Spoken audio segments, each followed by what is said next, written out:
The views and opinions expressed by guests on this podcast do not necessarily represent those of the podcast, its host, or sponsors. If you would like to discuss the murder in your family on this podcast, please be sure to visit themurderinmyfamily.com for more information. You can support this podcast by visiting patreon.com/themurderinmyfamily. This episode may contain unsettling material or subject matter. Listener discretion is advised.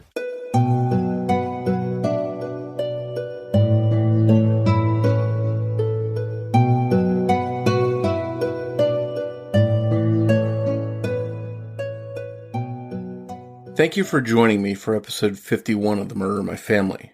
If you find that you enjoy this podcast, please take a minute to rate and review it wherever you listen to your podcast so that the show can continue to grow and reach new listeners.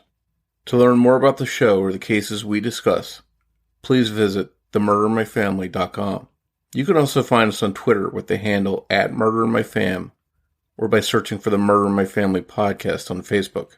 If you'd like to support this show through a Patreon donation, it's always appreciated. And you can do so by visiting patreon.com/themurderinmyfamily. Benefits of supporting the show on Patreon include early access to ad-free episodes of the show, plus bonus content not heard in regular episodes. Support may also include thank you cards, stickers, and more. If you prefer to, you can also support the show through a PayPal donation by visiting paypal.me/themurderinmyfamily. In each episode, I'll give shoutouts to any new supporters.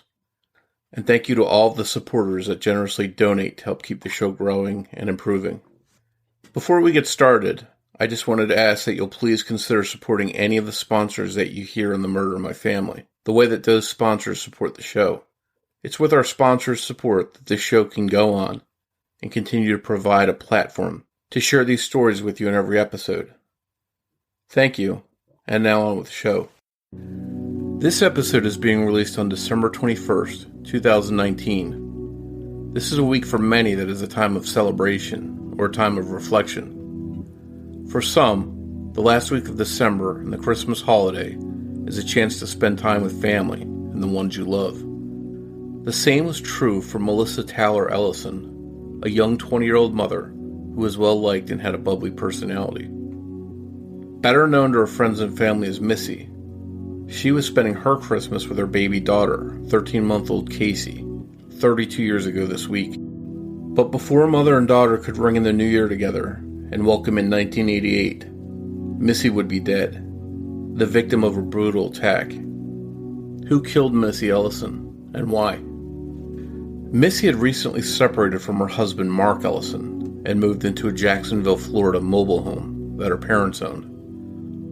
Although she knew it would be challenging as a single mother, she was up for the challenge and wanted to make the best life she could for herself and Casey. Missy knew that she had family that could help her along the way. She also decided to move in 2 roommates, a man and a woman, knowing that the rent they paid would help with the bills. The arrangement seemed to be working. The extra income came in handy, and Missy still had enough room for her and Casey to live comfortably. Christmas of 1987 came and went uneventfully. Everything seemed fine until the night of Monday, December 28th, 1987, just 3 days after Christmas. At around 11:30 p.m., Missy called her mom, who lived in a mobile home a few hundred yards away, and during their phone conversation, she mentioned that she was afraid of something, but she wouldn't elaborate. Apparently, it didn't alarm Missy enough to tell her mom about it, and if she needed help, she knew that her parents could be there in a matter of minutes, if not seconds. The phone call ended without Missy explaining why she was afraid. Almost 5 hours later, between 4 a.m. and 4:30 a.m., claimed to have been awakened after hearing little Casey crying. When the female roommate came out of her room, she discovered Casey all alone on the couch in the living room. The roommate sat down on the couch with Casey and gave her a bottle before falling asleep on the couch with her. A short time later, maybe 10 to 15 minutes, the roommate was jolted awake by what sounded like a door slamming. She got up and investigated and made her way towards Missy's bedroom. She was greeted by her boyfriend, who was the male roommate. He was walking out of their bedroom, and he immediately told his girlfriend that he saw someone with a flashlight moving around in the hallway. But they had fled as he got up out of bed. The pair made their way towards Missy's bedroom, and once they walked inside, it was then that they discovered Missy's lifeless, bloodied, and beaten body. The couple called police, and they arrived on the scene pretty quickly. When police arrived, they examined the scene and Missy's body. They found her in a kneeling position with her head resting on the bed. There was blood coming from her nose, mouth, and ears. It appeared to them as if Missy was attacked while she slept. Some of the clues that awaited investigators were a charcoal or soot-like handprint on Missy's arm, and dirty footprints leading down the hall from Missy's room. The murder weapon was located near the front door. It turned out to be a piece of firewood, blackened and charred from the fire. Police also found signs that a window at the opposite end of the mobile home from Missy's room may have been an entry point for an intruder. Outside the home, police found fresh, unidentified tire tracks on the back patio. Police seemed baffled early on. Who would break into Missy's trailer and make their way past multiple people and possible witnesses in order to attack and kill Missy? And what motive did they have? Obviously, since Missy and her husband Mark were separated and possibly heading for divorce, police turned their attention to him. Mark and Missy had allegedly argued the night before she was murdered, and that caught the attention of investigators. It's not clear how or if police ruled Mark out as a suspect in his wife's murder, but Mark Ellison steadfastly denied any involvement in Missy's murder. Police also questioned Missy's roommates in depth, perhaps considering them more than just witnesses. Some parts of their account didn't necessarily add up. As of now, it's unclear if investigators ruled them out as being persons of interest. Police also questioned neighbors. One neighbor told police that they had heard what sounded to be 3 or 4 people arguing outside between 2:30 and 3:30 a.m. This is approximately 1 to 2 hours before police were called after Missy's body was discovered. After the arguing ended, it sounded to the neighbor as if a car left at a high rate of speed, spinning its tires, but he couldn't add anything more than that. Missy's family was devastated when they were told that she was dead. She left behind 4 sisters, but police asked them to do something very difficult. They wanted them to walk around the mobile home and see if there was anything unusual or out of the ordinary, perhaps something out of place. That's when the family members noticed that 2 photos of Missy were missing from her mantle. In the missing photos, Missy is on a beach wearing a bikini. There's been some confusion in the ensuing years, whether or not the photos were removed by an investigator, or if someone else took them. And the night after Missy's murder, things got stranger. Police received a 911 call from an unidentified man. The caller referenced Missy as the girl in the trailer park, and said, "I'm sorry, I had to do it." Unfortunately, that 911 call didn't lead to any breaks in the case, and the caller was never identified. Despite some clues that investigators had to work with, they never had anything solid enough to make an arrest, and eventually, Missy's case went cold. Besides an occasional news article or a 2-minute clip about the case on the local news, Missy's case hasn't gotten a lot of attention. One group that has tried to focus on the case and keep it front and center is ProjectColdCase.org, which is an organization focused on unsolved cold cases and getting them attention so they won't wind up forgotten about. In the aftermath of her mother's murder, Casey grew up understandably with lots of mixed emotions and unanswered questions. Both Missy's and Mark's family shared custody of Casey for a time, but as we see sometimes in those kind of situations, that can lead to friction between the families, and that's what happened in Casey's case, which ultimately led to the shared custody agreement ending, and Casey's father's family eventually getting full custody. Casey grew up and tried to move on with her life the best she could, but there was no denying that not having her mom in her life was devastating for her. Recently, Casey has begun to look more into her mom's case, something that's been very difficult for her to do. She's also started trying to reunite with her mom's family. All of that has been a lot for her to deal with, and she's struggled with it. But she also wants to know why her mom was killed and who was responsible. She doesn't want her mom's case forgotten. As hard as it's been for Casey to open up about her mom's murder 3 decades ago, and what her life has been like since, Casey decided to sit down and talk with me. That conversation is coming up in just a moment.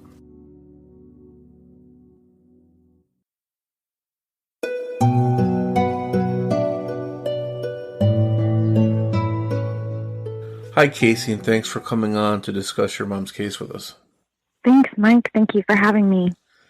You were so little when your mom was murdered. You were only 13 months old. So you were robbed of getting a chance to live your lives together. When you think about that, does that make you more sad or angry or some kind of combination of those two things? It's actually not a feeling that I can describe in one word. It's absolutely a combination of several different words. I think that the most that I've actually really given it thought, like it's actually affected me more now as an adult that I have my own children than it's ever had a chance to affect me any other milestone of my life. Because of how old I was when it happened and the sensitivity of the case, I didn't know any different. You know, I grew up without her from year one. So that was the life that I knew. But as an adult now with children of your own, you know the importance of that bond and what you missed out on, I take it. Absolutely. Absolutely. Like small things of, having somebody to call and ask for motherly advice, or have somebody call and ask, hey, can you come over and help me, or just hang out with me while I'm doing laundry, or just spend time with me, or, I don't have, that's a big void. It's tough. And, I had a great life growing up. There's obviously some things that you learn not to do by example of, other people having roles in my life that my mother did not, because she wasn't present. And so now that I'm older and I see that unconditional love, it puts a lot of things in a different perspective.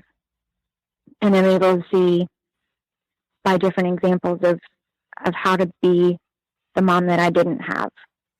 And that makes me miss her. That makes me angry and sad.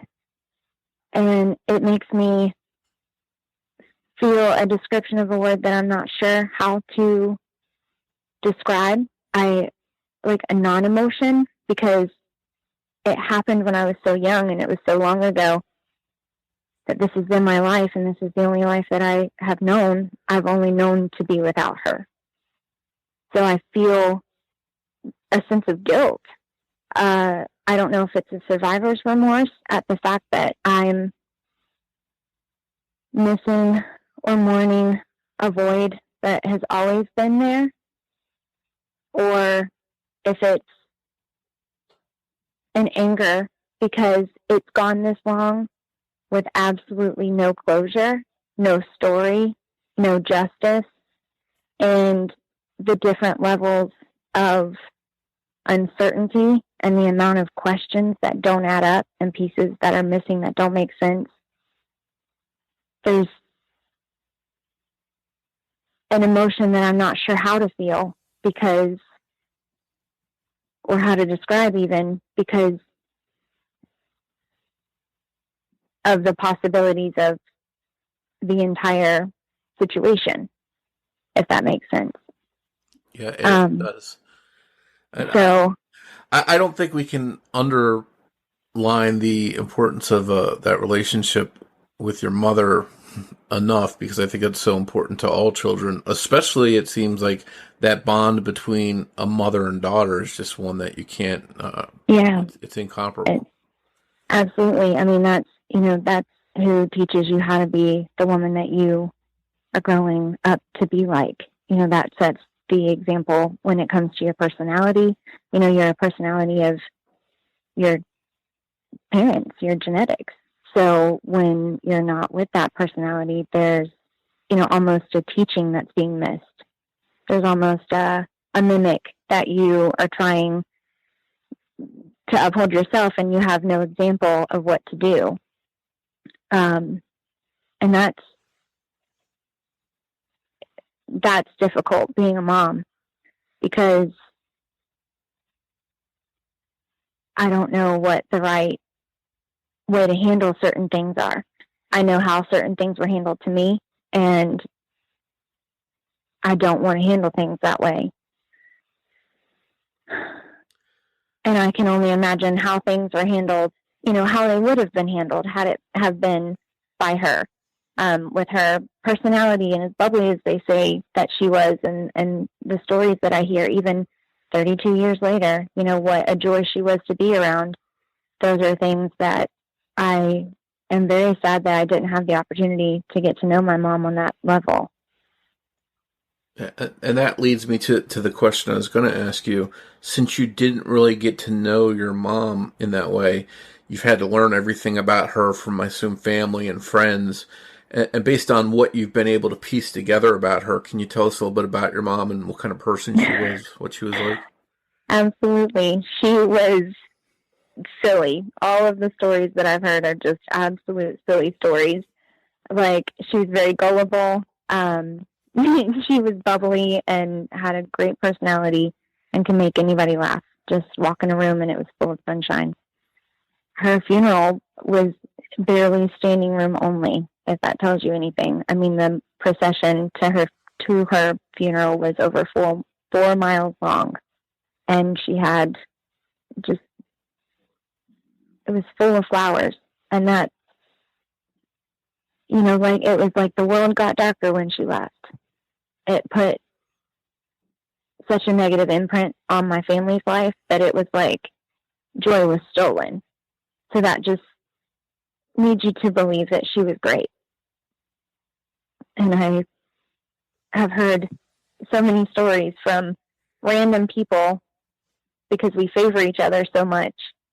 And I've become more known in the social media because of my story, and the foundation that I've started because of my story, that people will recognize me that she's gone to high school with, or that knew her from local here. And they would tell me a story about her, or say, how they couldn't believe that something like this could happen to someone like her.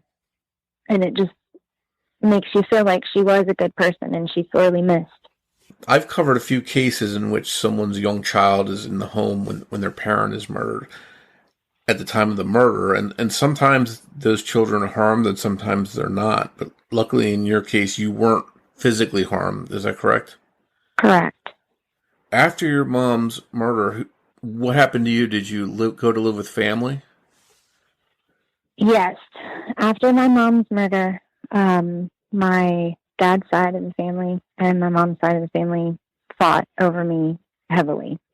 We had years and years of court back and forth. So it was a custody arrangement that where I was with them every other weekend and 2 weeks out of the month, or out of the summer, 2 weeks out of the summer.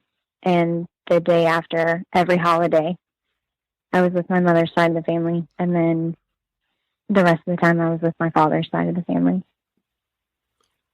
And was that tough for you growing up, having to sort of bounce back and forth like that?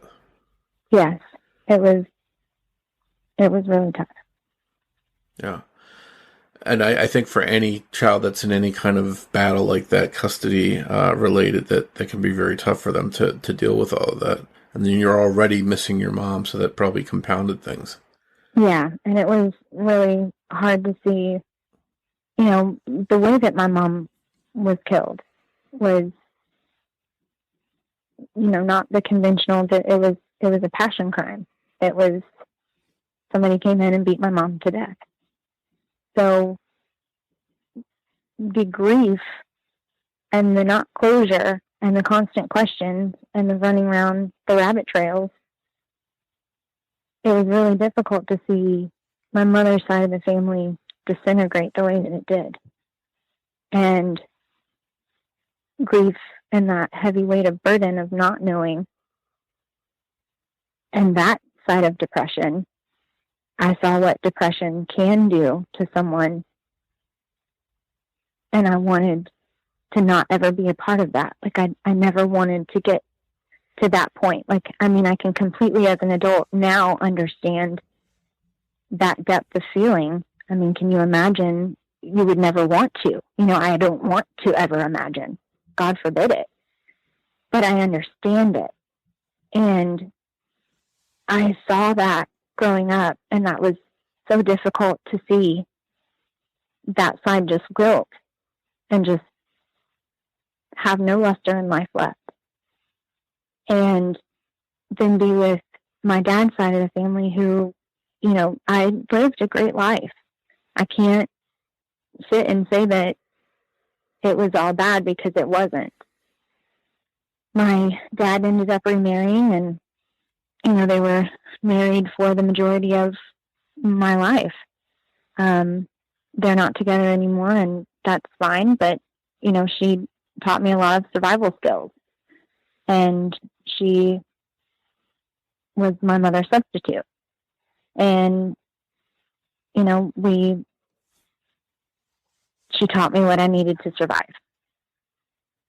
So I was able to have a little bit of both. And it was just very difficult to see at that time that one could potentially be more toxic than the other. And so when I turned 12, I wasn't able to go there anymore. The custody was agreed that it would no longer be split. And I went to my father's side of the family. And, I lived a great life. I was an honor roll student.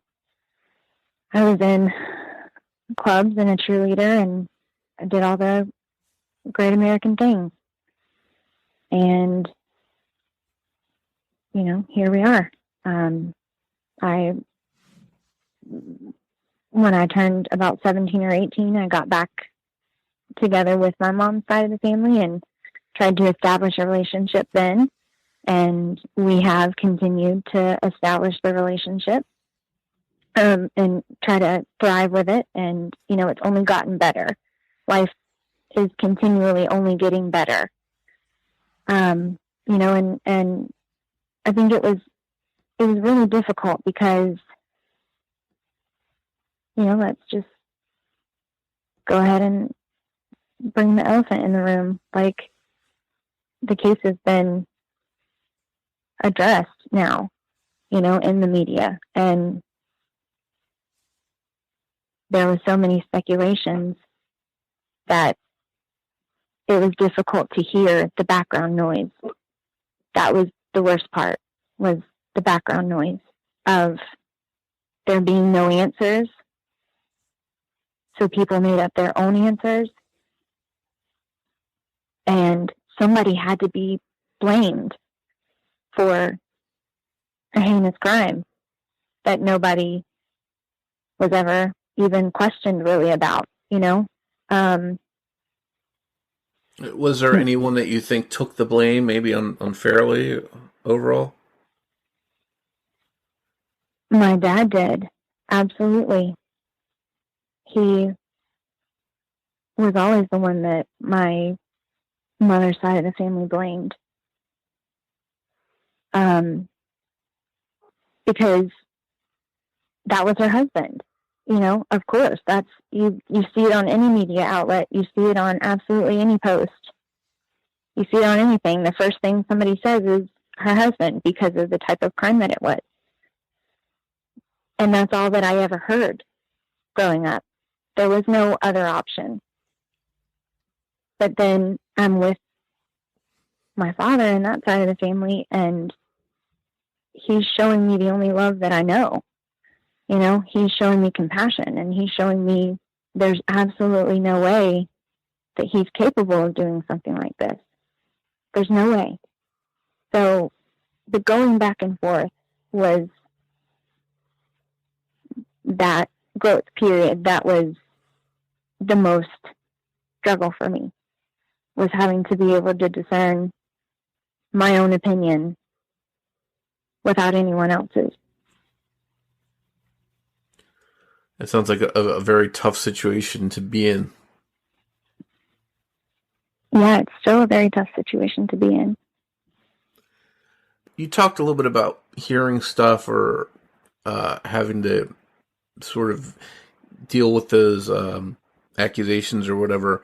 How much did your family talk about when you were a child, your mom's murder? Did you grow up knowing what happened to her from an early age, or did they sit you aside at some point and talk about it?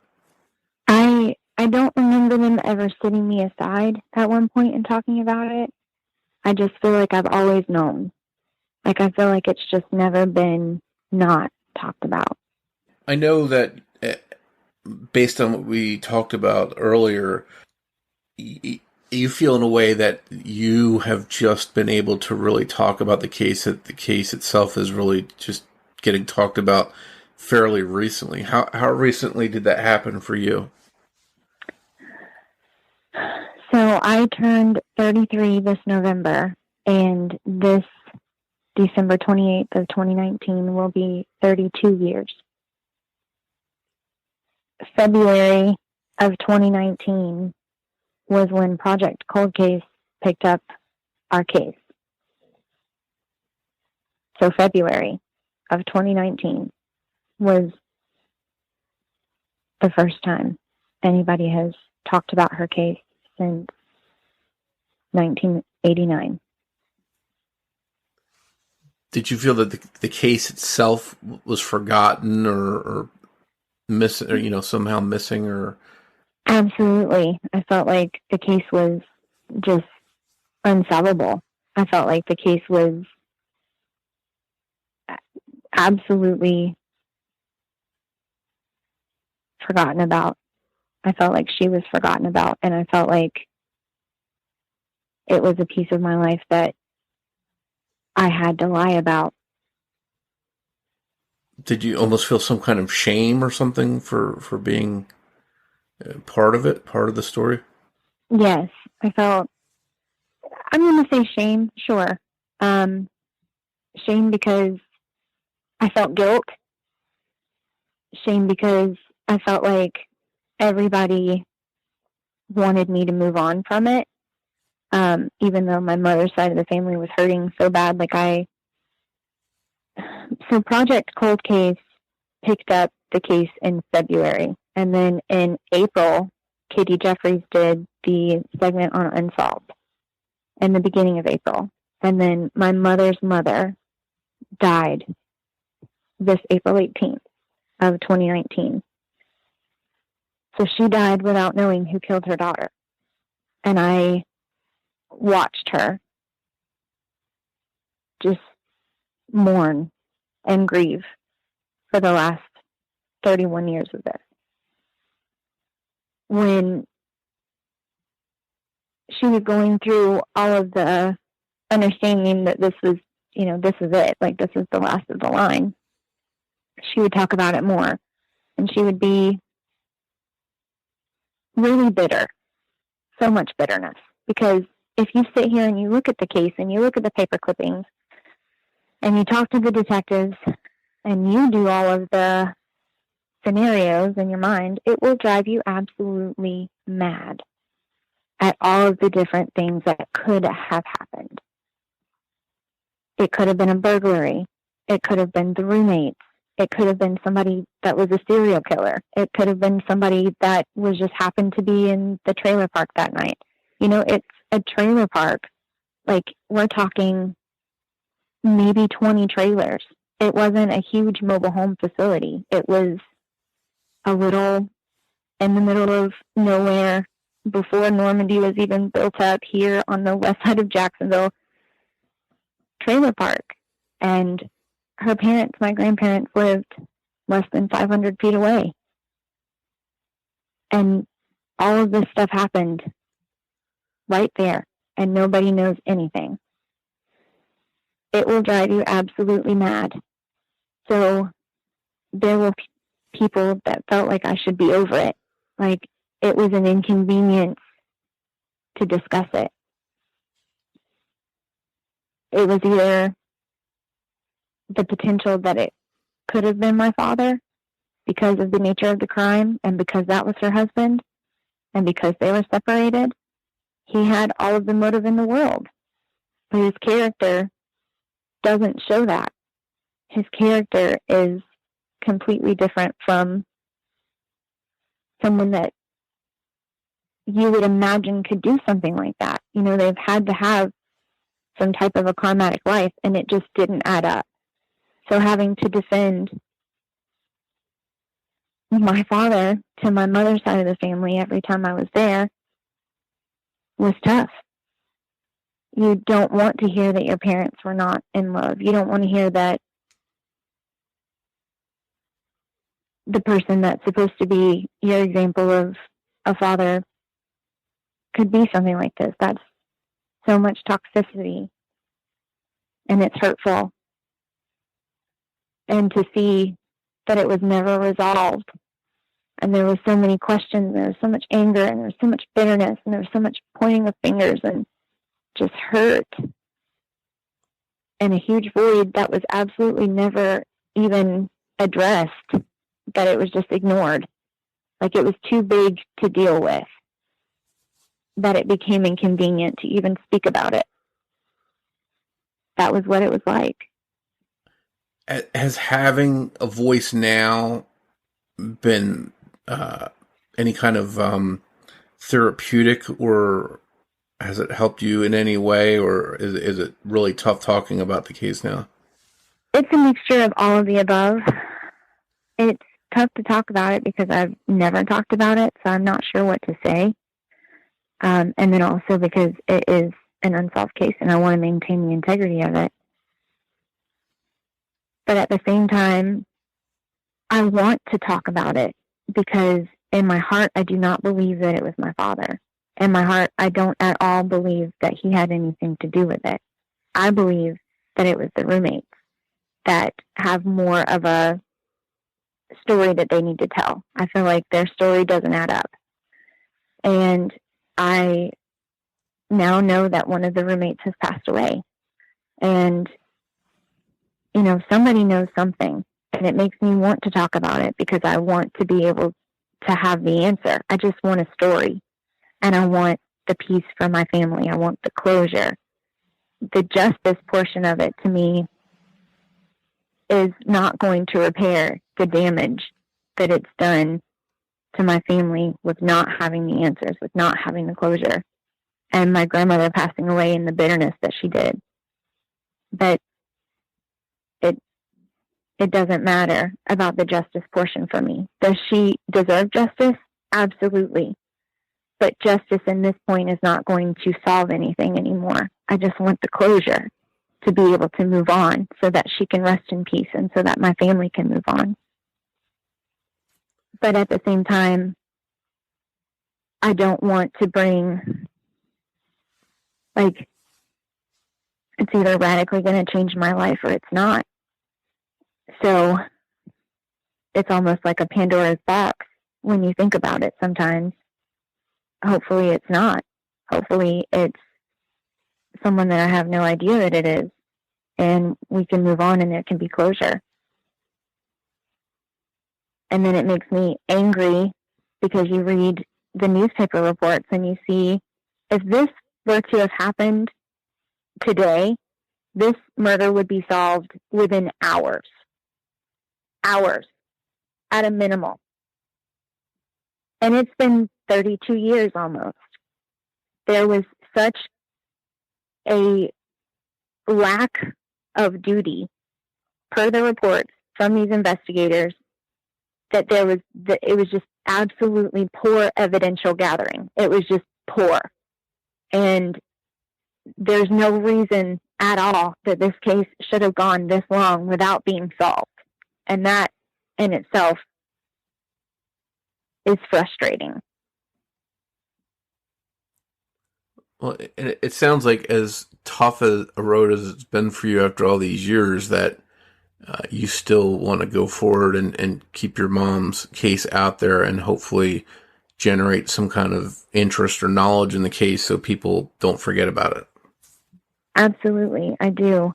I want my mother's case to be solved. I'm ready for this to not be an ongoing question anymore. I'm ready for the closure because, my mom was taken from me, and I watched my grandmother die because of it. I don't want to run the same treadmill for another 32 years. I saw how much it aged her. She was 69 years old, and she looked like she was over 100 just because of the grief and the burden and the pain that she carried with just the absolute no story and the no sense that the whole situation makes. I don't want that burden anymore. I don't want to wonder what happened anymore. I just want to know what happened so I can move on and have peace about it. Have you started, or are there any type of Facebook or social media pages about your mom or her case out there? Project Cold Case has picked up the case. So they have a full article on the police reports, and Katie Jeffries from First Coast News has a segment on Unsolved. She also has her own In Memory Facebook page, and then her story is on both our Change the Face of Depression website. You can visit that at ctfod.com or changethefaceofdepression.com, and that has a full page of all of her page information. I've also written 2 books about, it's kind of a memorabilia, it's fiction based on true events. And it's called Waterproof Mascara and Makeup Sex. Makeup Sex will be published at the end of 2019. And where can people find those at? They're available at Amazon and Books A Million, BarnesandNoble.com. Can you tell me a little bit about your organization and how that came to be and what you do? Absolutely. I have started a charity. It's a nonprofit foundation. It's called Change the Face of Depression, and it is a foundation that is centered on self-care and the importance of implementing it. When you suffer from depression, self-care is the first to go, and depression spares absolutely no walk of life. It can affect any family dynamic, any person, any situation, and it is a battle that you have to learn how to conquer every single day. So with Change the Face of Depression, what we do is there's several different ways that we give back to the community. The 3 biggest ways that we work in the community is we do selfie care kits, which are kits of self-care items that you would have based on different levels of where you are in your self-care. They are homeless levels of what you would need if you had to start all over. Like literally leaving one night and this is all I have to survive on, the bare essentials. When it comes to the point after that, it would be when you're back into society to be able to go on job interviews and you're wanting to be your absolute best. It's the ability to get an interview outfit and a mini makeover and just a full shoot for a self-esteem booster. So those are different levels of care. And then we do a Wellness Wednesday, where on Wednesdays we give away different things to do in the community to get you out, to get you moving, to get you trying new things. And that's also to conquer, hey, we made it another week, like look at us go. There's no going backwards from here. And then one of the biggest things that we do in the community is the Love Your Selfie event. The weekend before Valentine's Day, we do a major event hosted at an institute where different bodies of schools and different companies and additional foundations that are correlating to ours come in, and they are able to display their perception of art and beauty with assisting in many makeovers and photo shoots. The last 2 years, we've been able to have a Veda Institute open up their doors to host us. This coming year, we will be doing it in Tampa. The Tampa Bay Institute of Aveda is going to be opening their doors on February 9th of 2020. All day, it's a Sunday from 10 until 4 p.m. And the students and the Institute instructors, as well as anybody affiliated with Aveda, will come in and donate their skill to give a hairstyle and a blowout. We have the Tampa Fade Masters are coming in to donate their skill for barbers and doing uppercuts and straight shaves.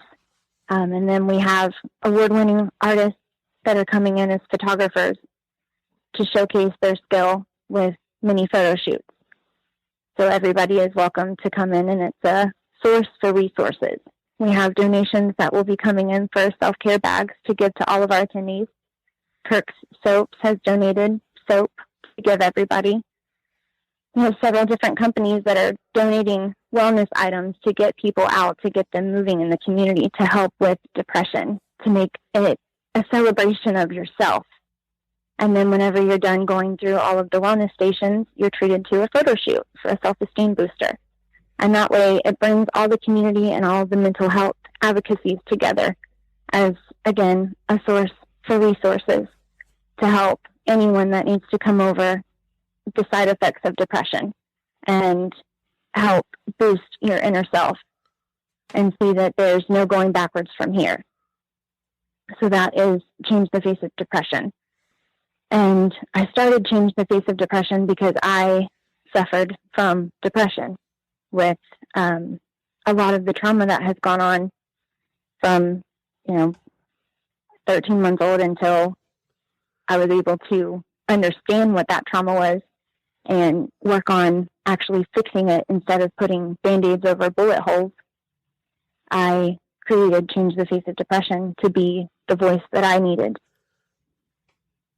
And it sounds like some really good work and some really important work. One thing that's really important is if anyone out there listening to this knows anything about what happened to your mom, who should they contact? If they would like to leave any anonymous tips, they can call Crime Stoppers, and Crime Stoppers will actually offer a reward for anyone that brings any type of information leading to the arrest in the case. For the First Coast Crime Stoppers, their phone number is 1-866-845-TIPS, and that's 8477. You can also call the Duval County Jacksonville Sheriff's Office, the Homicide Division. You can talk to Detective Workentine. He is in charge of the Homicide Division, and he'll be able to assist you in any questions or any type of information that you may be able to provide. And one final thing I wanted to mention, I've heard you make statements to the person or people that took your mom away that although she may be gone, in a way she lives on. What did you mean by that exactly, and how important was that message to you? When I said that, I wanted them to understand that you cannot kill someone's spirit. And through her spirit, I want her to be able to live on and understand you can also have a beautiful impact from something so horrible, an impact for impact. And because I was impacted by this person in such a negative way, by them taking my mother from me, I want to impact the world in a better way than the world impacted me. And so that's why I have started the foundation, Change the Face of Depression. And I'm telling my story to those that have struggled with the depths of trauma and trying to put Band-Aids over bullet holes to be able to get on with life and say that there is life beyond this point. That's what I mean by they didn't take her. They didn't kill her. She still lives on. And she's going to live on in the memory of her and the spirit of her to know that it's an impact for impact.